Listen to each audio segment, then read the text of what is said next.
America remembers Chief Joseph for one sentence, a sentence quoted in classrooms, a sentence engraved into memory, a sentence so famous it almost swallowed the rest of the story whole. From where the sun now stands, I will fight no more forever. But what if the story you think you know is the story that was cleaned up? What if Chief Joseph's surrender was not the end of a noble tragedy, but the beginning of a betrayal?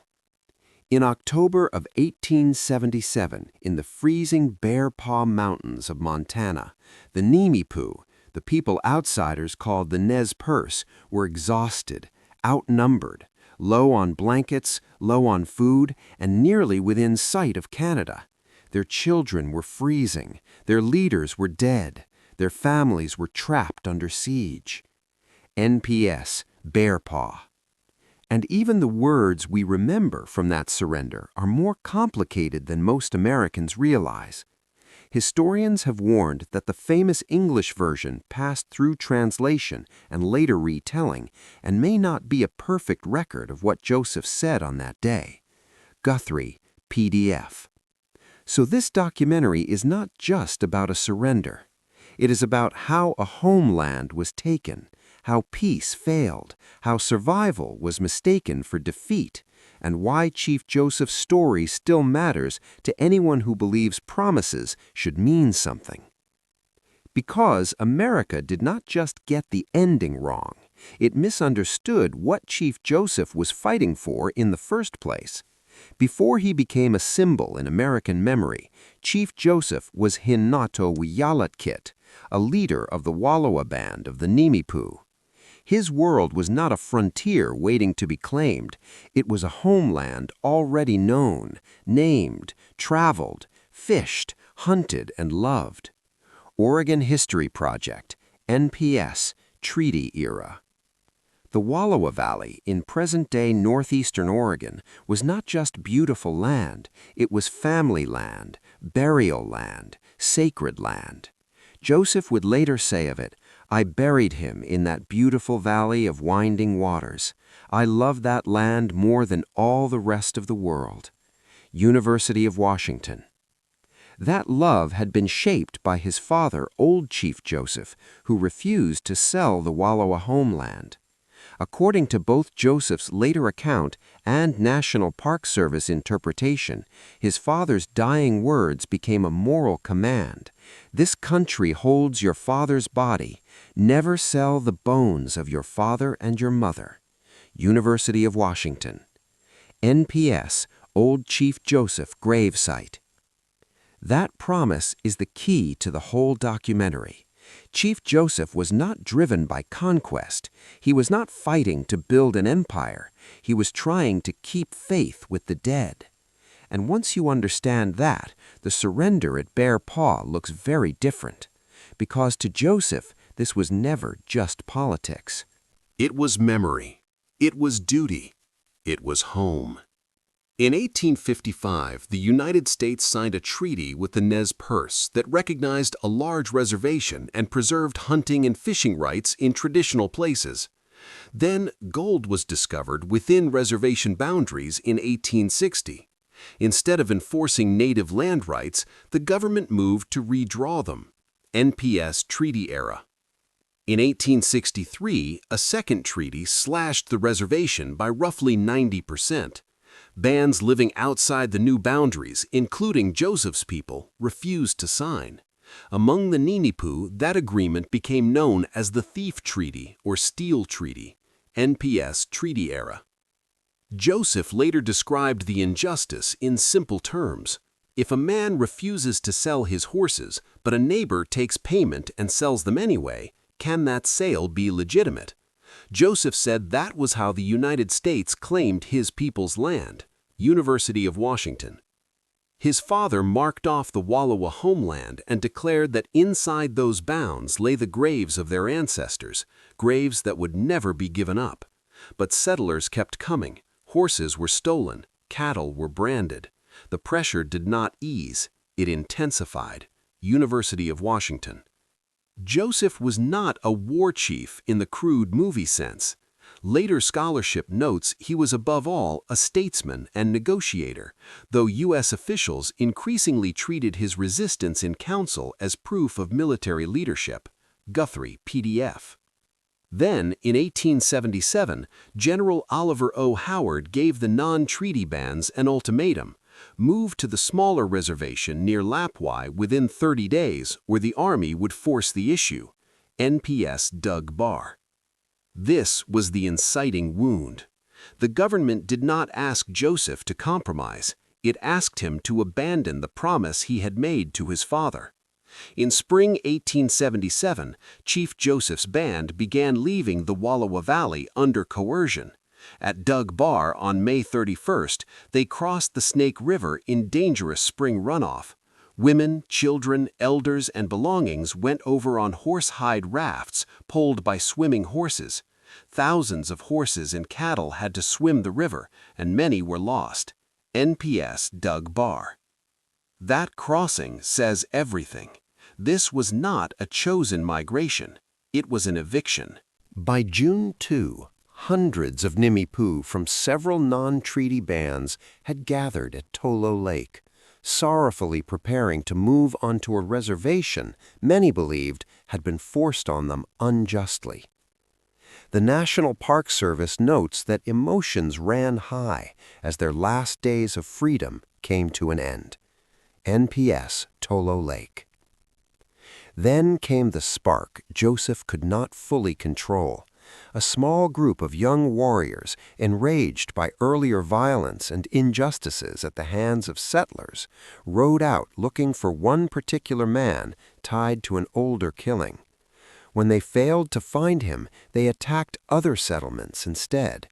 By the end of June 14, 15 settlers were dead. NPS Tolo Lake. The chiefs were in council when the news arrived. The meeting broke apart almost at once. The people knew what would come next: retaliation, pursuit, and war on terms they had not chosen. NPS Tolo Lake. This is where shallow history often lies by omission. Yes, the killings happened. Yes, they were terrible. But they did not rise out of nowhere. They erupted from years of coercion, land theft, rage, and the destruction of any believable path back to peace. On June 17, 1877, the first major battle came at White Bird Canyon. Captain David Perry moved to arrest the raiders and force the remaining Nez Perce onto the reservation. NPS White Bird. A peace party approached under a white flag. Then a volunteer, Arthur Chapman, fired. And in a single moment, negotiation collapsed into combat.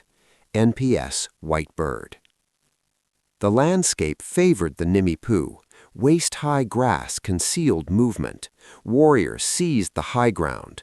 Army communication broke down when a trumpeter was killed before orders could spread.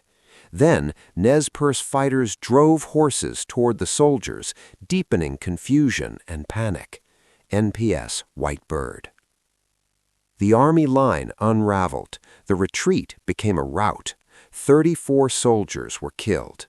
NPS White Bird. For the Nimipu, White Bird was a stunning military success, but also the point of no easy return. They had defeated the army in open battle, yet what lay ahead was not victory in the usual sense. It was a long flight with families, herds, elders, and wounded people moving under constant pursuit. NPS 1877. The war had begun, and every mile from here forward would be purchased with exhaustion. After White Bird, General Howard pursued the Nimipu across the region. On July 11th and 12th at Clearwater, he tried to surprise their camp. The first day ended in a draw. On the second, the Army used infantry, cavalry, and artillery to gain an advantage, but the Nimipu escaped again. Howard captured supplies. He did not capture the people. NPS Clearwater. Then came one of the most extraordinary chapters in the entire conflict, the crossing of the Lolo Trail through the Bitterroot Mountains.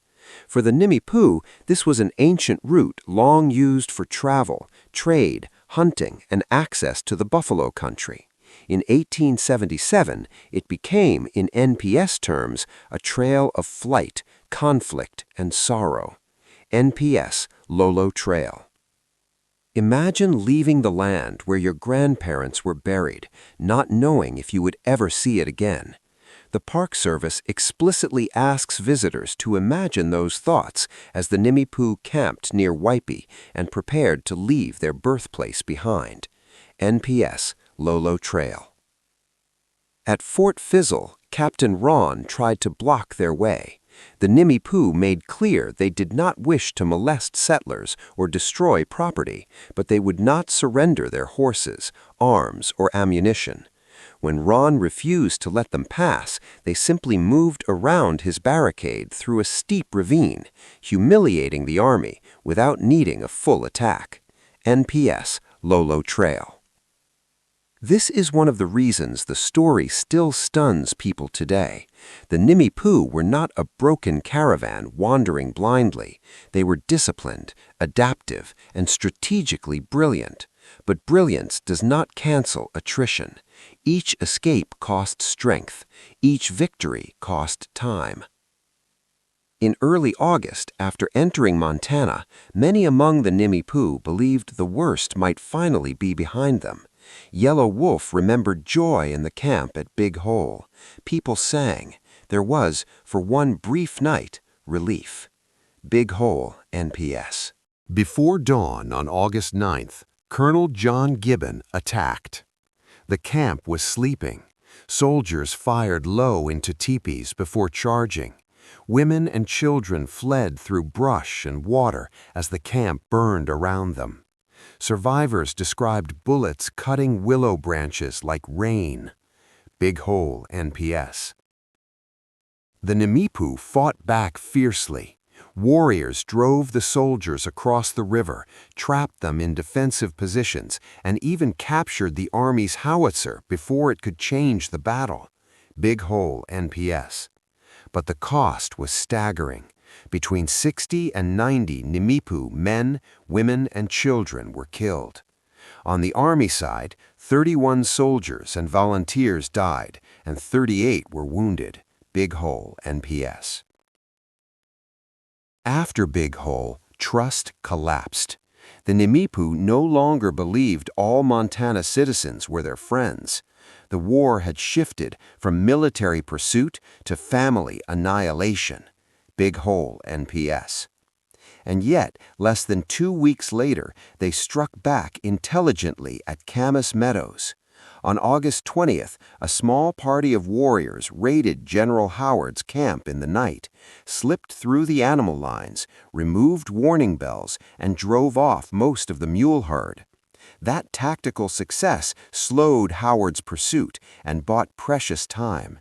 NPS, Camas Meadows. This was the rhythm now. Sorrow, movement, ingenuity, survival. Every day brought loss. Every day also demanded genius. By September, the Nimipu were racing north toward Canada. At Canyon Creek on September 13th, they fought another skilled rearguard action against Colonel Samuel Sturgis and the 7th Cavalry. Tactically, they succeeded in holding the army off long enough for the main body to keep moving. NPS, Canyon Creek. But something irreplaceable was lost there: horses. Some accounts suggest that between 100 and 400 horses were lost near the canyon mouth, many captured by Crow allies of the U.S. Army. The Park Service notes that this loss was debilitating and likely slowed the entire retreat. NPS, Canyon Creek. And that matters because the margin at the end was heartbreakingly small. When the Nimipu reached Bear Paw in late September, they were only about 40 miles from the Canadian border. They believed Howard was far behind and paused to rest, hunt bison, and gather supplies for one final push. NPS, Bear Paw. Then, on September 30th, Nelson Miles arrived with roughly 450 men. A rider on a bluff warned the camp by waving a blanket. The attack followed fast. The army captured much of the horse herd. The Nimipu fought desperately. By the end of the first day, 26 of them were dead, including Joseph's younger brother Olicot, NPS Bear Paw. Snow fell during the siege. Families dug pits with digging sticks, knives, and captured tools. Looking Glass was killed on October 2. Cannon fire hit the area where families were sheltered on October 3. Howard arrived on October 4, and the trapped Nimipu believed another army was now joining the noose around them. NPS Bear Paw. This is the true lead-up to the surrender. Not a neat ending, not a heroic tableau, a camp of cold, grief, and impossible choices. On the morning of October 5th, Joseph and Whitebird were told through intermediaries that the leaders would not be killed, that the fighting could end, and that the people would be returned to Idaho. Whitebird mistrusted those promises. Joseph, facing the desperate condition of the camp, decided surrender might save those still alive. NPS Bear Paw. At around 2 p.m., he handed over his rifle. This is the moment America knows, but not quite correctly.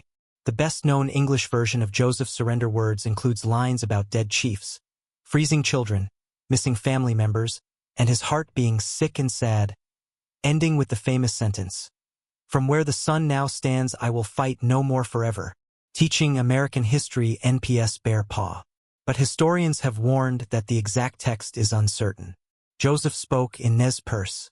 The English words passed through translation, and scholars argue the familiar version may have been shaped or expanded later, especially by Lieutenant Charles Erskine Scottwood.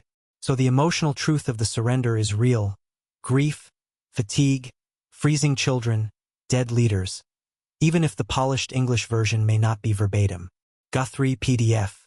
What matters most is not whether Joseph sounded literary enough for America's textbooks. What matters is why he stopped fighting. He was trying to save the living. Pause. 2 seconds. The surrender was not a theatrical surrender to destiny. It was a survival decision made under siege. And Joseph believed it came with terms. Chief Joseph later wrote words that should permanently change the way we interpret Bear Paw. He expected return. Instead, more than 400 Nimipu were sent into captivity. That winter they were taken to Fort Leavenworth in Kansas, and the next summer they were exiled to Indian Territory in present-day Oklahoma. The climate was devastating. Yellow Wolf remembered that all the newborn babies died, and many old people too. Matthew Whitfield remembered bondage in a hot, flat country where half the band died. NPS 1877 Aftermath.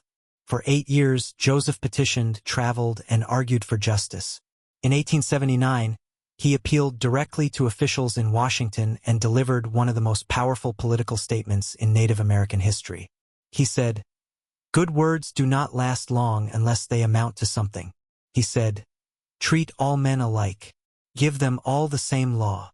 And he said, "The earth is the mother of all people, and all people should have equal rights upon it." University of Washington. In 1885, survivors were finally allowed back to the Pacific Northwest, but not to Wallowa. Some went to the Nez Perce Reservation in Idaho. Joseph and others were sent to the Colville Reservation in Washington, far from the valley he had tried to protect. Yellow Wolf later said Joseph had been promised he could go home with his band. That was never to be. NPS 1877 Aftermath. That is the betrayal at the center of this story. The surrender America remembers as an ending was actually the doorway to exile. Chief Joseph died in 1904, far from the Wallowa homeland he loved. But his legacy cannot be reduced to defeat. He left behind a political and moral challenge that still reaches into the present. Legacy Washington University of Washington. He forced the United States to hear a question it still struggles to answer. What is the worth of law if it does not apply equally? What is the worth of peace if promises are broken after surrender? What is the worth of patriotism if justice stops at the edge of someone else's homeland? The National Park Service's afterword to the